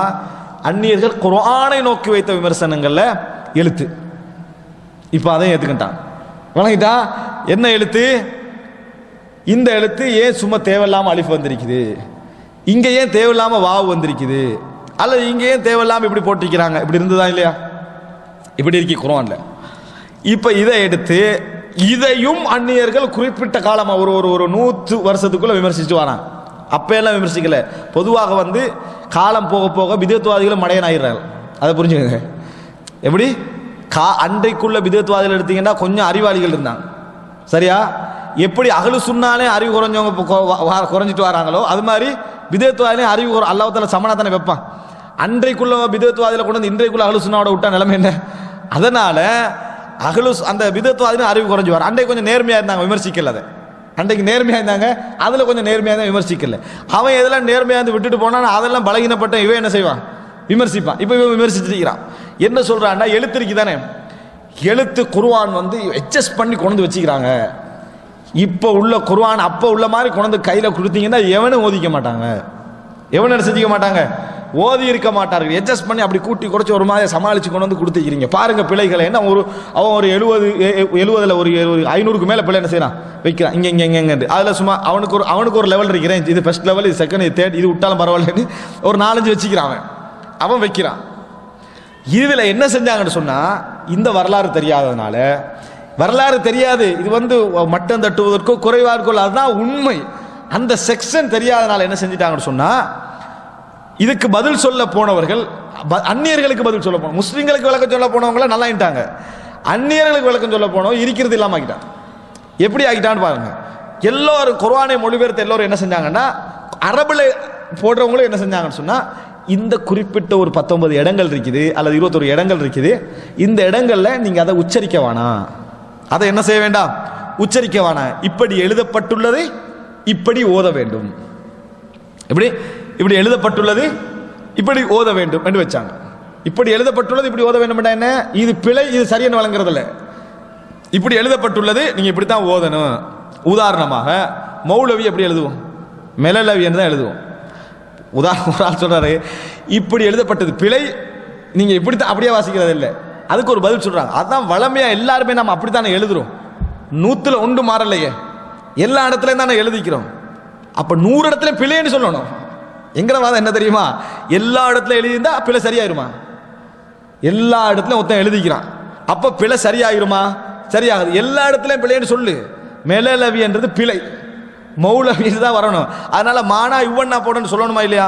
100 இடத்துல எழுத்து வளமேன்ட்டு போகலாம், எழுத்து பிழையான வளமேன்னு சொல்லிட்டு போகணும். அதுதான் ஒரு லாஜிக்கல் பேசுறவனுடைய பாரம்பரியத்தை அங்கீகரிக்காதவனுடைய வழிமுறை அதுதான் இருக்கணும். இப்ப நாங்க என்ன சொல்றோம், அது இப்படித்தான் எழுதப்பட்டிருக்கும், நீங்க இப்படித்தான் உச்சரிக்கணும். யாருக்கு சொல்லிக் கொடுப்போம்? சின்ன பிள்ளைக்கு என்ன செய்யும், சொல்லிக் கொடுப்போம். இப்படித்தான் நீ என்ன செய்யணும், உச்சரிக்கணும் அப்படின்னு சொல்லிக் கொடுப்போம். இப்போ கொஞ்சம் பேருக்கு இப்ப நானா வந்திருக்கு, நாவண்ணா, அந்த நாவண்ணா பார்த்தா ராவண்ணா அப்படி உச்சரிச்சிருவாங்க சரியா. எப்படி இப்படி போட்டு அப்படி இழுத்துடுறது ஒரு வட்டை, நூனா எழுதுற மாதிரி ஒரு எழுத்துறது இருந்து தானே, அந்த நாவன்னா இப்போ இந்த பிள்ளைகளுக்கு கொடுத்தா என்ன நிலைமை? இப்படி ஒரு தமிழ் எழுத்தே இல்லைன்னு அவன் நினைப்பான். சரியா? இந்த மாதிரி இடங்கள் எல்லாம் சமாளிச்சா மக்களுக்கு ஏற்ற மாதிரி இலகுபடுத்திய பின்னால இந்த இடத்துல என்ன செஞ்சாங்க தெரியுமா? இதுகளை நீங்க உச்சரிக்க கூடாது, இதுகளை உச்சரிக்க கூடாதுன்னு போட்டாங்க. இவங்க வந்தாங்க, எதோட வந்தாங்கண்டா அந்நியர்களோட விமர்சனம் கூட சேர்த்து வந்தாங்க. அவனுடைய பார்வை இவர்களுடைய இதில் வந்துச்சு. சரியா? இப்போ என்ன செய்யறாங்கன்னா, பிழையாக எழுதப்பட்ட இடங்கள் சரியாக நாங்கள் வாசிக்க வேண்டிய இடங்கள் அப்படின்னு போட்டாங்க. பிழையாக எழுதப்பட்ட இடங்கள் சரியாக வாசிக்க வேண்டிய இடங்கள் போட்டாங்க. இதெல்லாம் பிழையாக உச்சரிக்கின்ற இடங்கள். அதெல்லாம் என்ன செஞ்சிருப்பேன்? குர்ஆன். அதுக்கு என்ன விளக்கம்? சஹாபாக்கள் மனிதர்களா இல்லையா? அவர்களும் தவறு செய்வார்களா இல்லையா? தவறு செய்வார்கள். நல்ல அழகான வாதம். விளங்கிட்டா? தவறு செய்வார்கள். எங்களை கேள்வி, சஹாபாக்கள் தவறு செய்வார்கள், அதுல நாங்க மாட்டுக்கிறது இல்லை, ஏன் திருத்தல்ல சஹாபாக்கள்? இதான் கேள்வி. உடனே தவறுன்றது விளங்குமா இல்லையா? பிரிண்ட் அடிச்சு, அதாவது கையால எழுதி எல்லா இடத்துக்கும் பரவி ஒரு 10 வருஷத்துக்கு பிறவாவது விளங்குமா இல்லையா? அதுக்கு என்ன விளக்கம்டா? ஏன் நம்ம மாத்துவான்னு அந்த தவறை அங்கீகரித்து விட்டார்கள் அப்படின்ட்டான். ஏன் நம்ம மாத்துவாண்டு, அது ஏன் குர்ஆன்ல நம்ம ஒரு பிரச்சனை என்ன மாத்துறதுல என்ன ப்ராப்ளம்னு கேட்கிறேன். எல்லாரும் உச்சரிச்சுட்டு இருக்கிறாங்க, அந்த அலிஃபை எல்லாரும் எடுத்து அதே பிரதியெல்லாம் எடுத்துட்டு மற்றதெல்லாம் போடுங்கன்னு சொன்னா என்ன அதுல பிரச்சனை வந்துட போகுது? அப்படி ஒரு காரணத்தை என்ன செஞ்சுக்கிறான், சொல்லிக்கிறான். சுப்ஹானல்லாஹ். அதெல்லாம் காரணம், அதுவல்ல காரணம். சரி, இதோட நிப்பாங்கன்னு பார்த்தா இப்ப சொல்றாங்க குர்ஆனில் இந்த பிழை மட்டுமல்ல, 100கணக்கான எழுத்து பிழைகள் உண்டு. 19-20 தாண்டிட்டு இருப்ப. குர்ஆனில் எழுத்து பிழைகள் 100கணக்காக உண்டு. சஹாபாக்கள் அடிப்படையில் 100கணக்காக எழுத்து வரலாம், மனிதன் அடிப்படையில் வரலாம், மனிதன் அடிப்படையில் வரக்கூடிய சாத்தியம் உண்டு. அவன் 700 சொல்றான், 100 இப்பதான். சரியா? அப்ப 100 பிழைகள் வருவது சாத்தியம், மனிதர்கள் தானே. குர்ஆன் ஓசையில பாதுகாக்கப்பட்டிருக்கிறது அப்படின்றாங்க. குர்ஆன் ஓசையில பிள்ளை வந்து எதில் திருத்துவோம்? அவனை கூப்பிட என்ன சொல்லுவோம்? குர்ஆன இடம் தான் சொல்லுவோம். அதுல நீ 700 பிழை வச்சுன்னா எப்படி அவன் திருத்துவான்? அன்புள்ள சகோதரர்களே, இப்படி ஒரு வாதத்தை வைத்தார்கள். இது அவர்கள் அந்நியர்கள் செய்த மிக முக்கியமான ஒரு விமர்சனம் குர்ஆனை நோக்கி. எழுத்து பிழைகள் உண்டு. அதுக்கு இஸ்லாமிய சமுதாயம் ஒட்டுமொத்தமாக எக்ஸப்ஷனலாக 1 அல்லது 2 பேர் தவிர ஒட்டுமொத்த இஸ்லாமிய அறிஞர்களும் சொன்ன பதில் என்ன தெரியுமா? இது எழுத்து பிழையே கிடையாது. சஹாபாக்கள் அன்றைய காலத்தில் குர்ஆனை எழுதுகின்ற பொழுது அவர்களுடைய காலநடையில் எழுதினாங்க 1. இன்னும் சில இடங்கள்ல சில காரணங்களை கருதி என்ன செஞ்சாங்க, சில எழுத்துக்களை அவர்கள் என்ன செஞ்சாங்க, இப்படி அமைத்தார்கள். பிழையின் காரணமாக என்ன செய்யல, அவர்கள் அமைக்கவில்லை அப்படின்னு சொல்லிட்டாங்க. இப்போ சுப்ஹானல்லாஹ், நீங்க இப்ப குர்ஆனை எடுத்து இதை விடுங்க, இந்த 19 இந்த குர்ஆனை எடுத்து லீலாஃபி குரைஷின் எடுத்து இதெல்லாம் விட்டுருங்க, யா நொக்கத்து இருக்கட்டும். மற்றபடி அந்த குர்ஆனை அவங்க போட்ட மத் இல்லாம ஓதுனீங்கன்னு சொன்னா லீலாஃபி குரைஷ் யாவே இல்லை, வணங்கிட்டானே, இலஃபிஹிம். சரியா? இது அவங்க சொன்ன பிழை அல்லாத பிள்ளைங்க நான் சொல்றது. சரியா? இலஃபிஹிம், ஈலாஃபிஹிம், இலஃபிஹிம் என்ன செய்யும் இருக்கு, அதுக்கப்புறம் மத்து போட்டு. இது குர்ஆனுடைய டோட்டல் வளமையும் அல்ல, குர்ஆனுடைய வளமையும் அல்ல. அப்ப என்ன புரிஞ்சுக்கொள்ளணும், சஹாபாக்கள் சில இடங்கள் அப்படி எடுத்தார்கள். அதையெல்லாம் எங்களுக்கு தரப்படுற நேரத்தில் மத்து நுக்தா அதெல்லாம் வச்சு செஞ்சுட்டாங்க. அது எங்களுக்கு விளங்கல, எங்கெங்கெல்லாம் அடைச்சிருக்கின்றது விளங்கல்ல. ஓதலுக்கு ஏற்ற மாதிரி எழுத்த கொண்டு வந்தாங்க. நாம ஓதுறது 1300 வருஷத்துக்கு முந்தைய காலத்து எழுத்து, 1350 வருஷத்துக்கு முந்தைய கால எழுத்து. சாதாரண ஒரு மெனுஸ்கிரிப்டை வாசிக்க கொடுக்குறேன்டாலே 1000 சட்டம் வச்சுக்கிறாங்க அதுக்கு. சாதாரண இதை சமாளிச்சுக்கிட்டே கொண்டு வந்ததை ஒரு சாதனையாக சொல்லாம, சுப்ஹானல்லாஹ், முஸ்லிம் சமுதாயம் எப்படி இருக்குது, டோட்டல் குர்ஆனை எடுத்து எரிச்சிட்டாங்க. இந்த உலகத்தில் குர்ஆன் பிரதிநிதிக்கு எல்லாம் அழிச்சாச்சு. எடுத்தாலும் அடுத்த செகண்ட் குர்ஆன் என்ன செஞ்சிடலாம், எழுதிடலாம். எப்படி எழுதிடலாம்? உச்சரிப்பு மட்டுமல்ல, எப்படி எழுத்து இருந்தது என்பதை எழுதிடலாம். எப்படி எழுதிடலாம் தெரியுமா? இந்த இடத்தில் யா இருக்கவில்லைன்னு தனிப்புத்தம் வச்சுக்கிறான், இந்த இடத்தில் அலிஃப் இருக்கவில்லை, இந்த இடத்தில் இது கூடி இருந்தது, இந்த இப்படி தனியா வேற எழுதி வச்சுக்கிறாங்க. குர்ஆனை விடுங்க. சரியா? இந்த இடத்துல இது, இந்த இடத்துல கூட, இந்த இடத்துல குறைய, இப்படி எழுதி வச்சுக்கிறேன். இப்படி தான் உச்சரிப்பு இருக்கும். இது கூட பாதுகாப்பு. டோட்டல் குர்ஆனை நீங்க எடுத்துட்டாலும் எழுத்து முறை, ஓசை முறை இரண்டை ஒரே நேரத்தில் கொண்டு வரக்கூடிய ஒரு சமுதாய ஆற்றல்ல இருந்து கொண்டு அதையே மைனஸா பேசினா, அதை பிளஸ்ஸா பேச வேண்டிய ஒரு மைனஸா பேசினா நீங்க நினைச்சு பாருங்கள் அன்புள்ள சகோதரர்களே. இதற்கெல்லாம் பதில் சொல்லிவிட்டா, பதில் சொன்னதுலேயே அல்லாஹ் ஒரு ஆதாரத்தை அவர்களுக்கே வச்சுட்டான். நான் மோதுர ஹல் அத்தாக்க ஹதீசுல் காஷியா, அதுல என்ன வருது, மா அதாவது லஸ்த அலைஹிம். எல்லாரும் எப்படி ஓதுறீங்க? லஸ்த அலைஹிம் சீன் ஓதுறீங்களா, சாது ஓதுறீங்களா? இல்ல நம்ம இதுவரைக்கும் என்ன ஓதுனீங்க? லஸ்த அலைஹிம் என்ன ஓதுறீங்க? உலகத்தில் எல்லாரும் என்ன ஓதுறாங்க? சாது. லஸ்த அலைஹிம் பிமுஸைத்திர். வழங்கிட்டா லஸ்த அலைஹிம் பிமுஸைத்திர். கராத் எல்லாத்தையும் கேளுங்க. லஸ்த அலைஹிம் பிமுஸைத்திர். மேலுக்கு சீன் போட்டிருப்பாங்க, மேலுக்கு சீன் போட்டிருப்பாங்க. ஆனா என்ன விளக்கம் போட்டிருந்தாங்க? சாதுக்கு மேல சீன் வந்தா சாத உச்சரிக்க கூடாது, சீன் தான் உச்சரிக்க வேண்டும் என்பதற்காகத்தான் சாது போடுறாங்க நாங்க. ஆனா உலகத்துல நீங்க எங்கேயும் கலாத்து சரி வான சுரை இவர் வானா மிசாரி வானா ஹரம் 35 லட்சம் மக்கள் பண்றதோட நீங்க ஹல் அத்தாக்கே எடுங்க. அவர் எப்படி ஓதுறான்னு பாருங்க. லஸ்த அலைஹிம் பிமுஸைத்திர் சாது ஓதுவார். லஸ்த அலைஹிம் பிமுஸைத்திர் என்று சாது ஓதுவார். அதுக்கு மேல என்ன வந்திருக்குது? சீன். சீன் வந்தா என்னதான்? சீன் தான் உச்சரிக்கணும். சாத தவறா எழுதிட்டாங்களா மேல் அப்படி அப்படி அந்த போட்டவன் கூட அந்த விளக்கம் சொல்லல. அதை போட்டானே ஒருத்தன் அப்படி இல்லப்பா சாது தான் இங்க கூட உச்சரிக்கணும்ன்றதுக்காக வேண்டி அதை போட்டது நான் முன்னுக்காலே போட்டிக்கிறான். நீ என்ன விளக்கம் போடுறது? நீ போட்டால் நான் தான் விளக்கம் சொல்லுவேன். என்னது? அதுக்கு ஒரு விளக்கம் சொல்லிட்டாச்சு. லஸ்த அலைஹிம் பிமுஸைத்திர் என்பது சாதுதான் இங்க எல்லா கராத்திலையும் கேட்பீங்க. ஆனா மேலுக்கு என்ன போட்டிருக்கிறாங்க? அதுக்கு மேல சாதுக்கு மேல சின்ன ஒரு சீன் போட்டிக்கிறாங்க. அட அர்த்தம் சீன் உச்சரிக்கணும். இது பிழை. எப்படி விளக்கம் சொன்னாங்கன்னா சாது உச்சரிப்பது பிழை என்ற சைத்தரை என்று அரபுல இருக்குது. சைத்தரை என்று அரபுல என்னது? இல்ல. சைத்தரை என்று அரபுல இல்ல. எனவே அது பிழை. பிழை என்பதை சுட்டி காட்டுவதற்காக இன்றைக்கு பிரிண்ட் பண்றவங்க என்ன செய்யறாங்களா? சீனை போடுறாங்க. ஆனா அதுக்கு தான் போட்டாங்களான்னு முன்னுரை எடுத்து பார்த்தா அதுக்கு நாங்க போடவே இல்லைன்றாங்க அவங்க. விளங்கிட்டா? அதுக்கு எங்களுக்கு சம்பந்தம் இல்லை என்ற மாதிரி நாங்க ஏன் போட்டோம்னா உச்சரிப்பு எதுல கூட வரணும், இதுல குறையணும். குர்ஆன்ட ஓசை வடிவத்தை பாதுகாத்திக்கிறாங்க எழுத்துல. குர்ஆனுடைய ஓசை வடிவத்தை எழுத்துல பாதுகாத்திக்கிறாங்க. அலைஹு என்ற ஒரு இடத்துல வரும் குர்ஆன்ல. அலைஹு அரபுல அலைஹு வளமை என்னது? பொதுவாக இல்லை. ஆனா அலைஹு அப்படியே என்ன? ஓசை வடிவம் பாதுகாக்கப்படுது. ஓசை வடிவம் பாதுகாக்கப்படுகிறது. அதற்காகத்தான் அந்த இடம் என்ன செய்யுது? அப்படி வந்திருக்கிறது. அன்புள்ள சகோதரர்களே, ஆனால் அதை கண்டுகொள்ளாமே அந்த குர்ஆன்ல அப்படியே இருந்துட்டீங்க. தர்ஜமால பார்க்கலாம், நீங்க அப்படியே இருந்துட்டீங்க. அது கண்டுகொள்ளாமே இருக்குது. அப்ப அதுக்கு என்ன பதில்? அதுல வரல. எபுசுத்து வந்தது, பஸ்தா வந்தது, முசைத்திர் வரல. முசைத்திர் தான் சப்ஜெக்ட். அதுக்கு மேல சீன் போட்டிக்கிறான். ஏன்? எல்லாருமே முசைத்திர் சாது தான் ஓதுறாங்க. பதில் சொல்ல முடியுமா? சொல்ல முடியாது. ஒரே வழிதான், அதுவும் பிழை தான். ஓதுறதெல்லாம் பிழைன்றோம் சொல்ல முடியும். சாத்தியம் உண்டு. சரியா? இன்றைக்கு யாரெல்லாம் முசை தூதுறாங்களா தவறு, இதை நம்மட காய்தா தான் என்னது சரி என்று இதுக்கு முந்தி ஓதின ஓசை வடிவம் மாற்ற வேண்டி வரும். ஓசை வடிவமும் மாற்ற வேண்டி வரும். அன்புள்ள சகோதரர்களே, இது 4 விமர்சனங்கள் மொத்தம். இவ்வளவு எதுக்கு வந்தது? ஹதீஸுக்கு வந்ததல்ல, ரசூல் ஸல்லல்லாஹு அலைஹி வஸல்லம் பற்றி வந்ததல்ல, ரசூலுல்லாஹ்வோட பேணுதல் பற்றி வந்ததல்ல, இஸ்லாத்துடைய கொள்கை பற்றி வந்ததல்ல, இஸ்லாத்துடைய நம்பிக்கை தன்மைகள் பற்றி வந்ததல்ல, குர்ஆனை நோக்கி வந்தது. நினைச்சா எப்படி இந்த இஸ்லாமிய சமுதாயத்துக்கு, தமிழ் உலகத்துக்கு ஹதீஸ்களை பற்றி அந்நியர்கள் இப்படி விமர்சிக்கிறாங்களே என்று தெரியாம இருந்து அதை தெரியப்படுத்தினாங்களோ அதே மாதிரி இதே அவங்க தெரியப்படுத்தலாம். 2 ஆரம்பிச்சாங்க. குர்ஆன் ஓதல் முறை, குர்ஆன் எழுத்து முறை. இன்னொரு 2 என்ன செஞ்சிடலாம்? தெரியப்படுத்தி விடலாம். அன்புள்ள சகோதரர்களே, அல்லாஹ் தஆலா காப்பாற்ற வேண்டும். பதிலை முதலாக இஸ்லாமிய சமுதாயம் என்ன பதில் சொன்னது என்று படிக்கணும். இஸ்லாமிய அறிஞர்கள் என்ன பதில் சொன்னான்னு படிக்கணும். அதுல எனக்கு மட்டும் படலேன்னு ஒரு ஆள் நினைச்சீங்கன்னு சொன்னா இதுல 2 உண்டு. ஒன்றில் உங்களோட இல்மு போதா அல்லது உங்களுடைய ஈமான்ல என்ன ஒரு கோளாறு இருக்குது. இந்த 2 ஒன்று தான். ஒன்றில் உங்களோட இல்மு போதாது அல்லது உங்களோட ஈமானில் ஏதோ ஒரு கோளாறு இருக்கு. 2 உண்டு. சரியா? இல்மு போதாது என்பதுதான் எமது நம்பிக்கை. இந்த மாதிரி பதில் சொல்லுகின்றவர்கள் விஷயத்தில் இந்த துறையில் அவர்களுக்கு என்ன இல்மு போதாது என்பதுதான் 100க்கு 100% நம்பிக்கை. அன்புள்ள சகோதரர்களே, இவைகளை எல்லாம் தாண்டி இந்த விமர்சன கணைகள் எல்லாம் எடுத்து அறிஞர்கள் அழகான முறையில் அல் குர்ஆனுடைய பாதுகாப்பை உறுதிப்படுத்தி இருக்கிறார்கள். அவங்க அந்த முயற்சி எடுக்காட்டி அல்லாஹ் பாதுகாத்திருப்பான். ஆனா அல்லாஹ் தஆலா மனித முயற்சிகளின் ஊடாகத்தான் எதையும் தண்ட வேலை என்ன இந்த உலகத்தில் செய்வான். அந்த அடிப்படையில் அல்லாஹ் தஆலா என்ன செஞ்சுக்கிறான்? குர்ஆனை பாதுகாத்திருக்கிறான். இதே மாதிரி இது நான் சுருக்கம், குர்ஆனுடைய வரலாறு நல்ல விரிவாக பேசலாம், சுருக்கம். அதே மாதிரி ஹதீஸ்களுடைய இந்த விமர்சனங்களையும் அறிஞர்கள் சிறந்த முறையில் என்ன செய்தார்கள்? பாதுகாத்தார்கள்.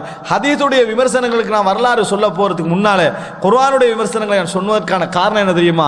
குர்ஆனை பற்றி விமர்சிக்காம அந்நியர்கள் மௌனமா இருக்கல. அவன் இஸ்லாம் என்றாலே விமர்சிப்பான், முரண்பட்ட நிலையில் உள்ள விமர்சிப்பான். சில பொழுதுகளில் அவனது அறிவு குறைபாடு அது காரணமாக இருக்கலாம், அல்லது நம்ம எத்தி வைக்காத பிரச்சார குறைவு ஒரு காரணமாக இருக்கலாம். விமர்சனத்துக்குரிய பதில்களை இஸ்லாமிய சமுதாயம் அழகான முறையில் என்னது செய்திருக்கிறது. அதை ஏற்றுக்கொள்ள திருப்தியின்மை என்பது ஒன்றே ஒரு விஷயம். என்ன? ஈமானிய குறைபாடு அல்லது அறிவு குறைபாடு.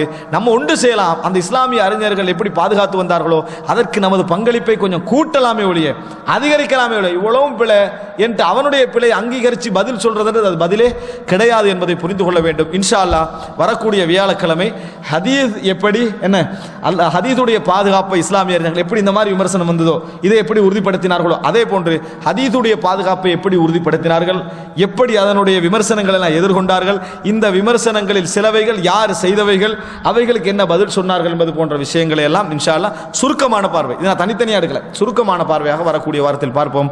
ஹதா இந்தி வல்ல இல்மு இந்தல்லாஹ் வ அகூலு கௌலி ஹாதா வ அஸ்தக்ஃபிருல்லாஹ் லி வ லக்கும். வஸ்ஸலாமு அலைக்கும் வ ரஹ்மத்துல்லாஹி வ பரகாத்துஹு.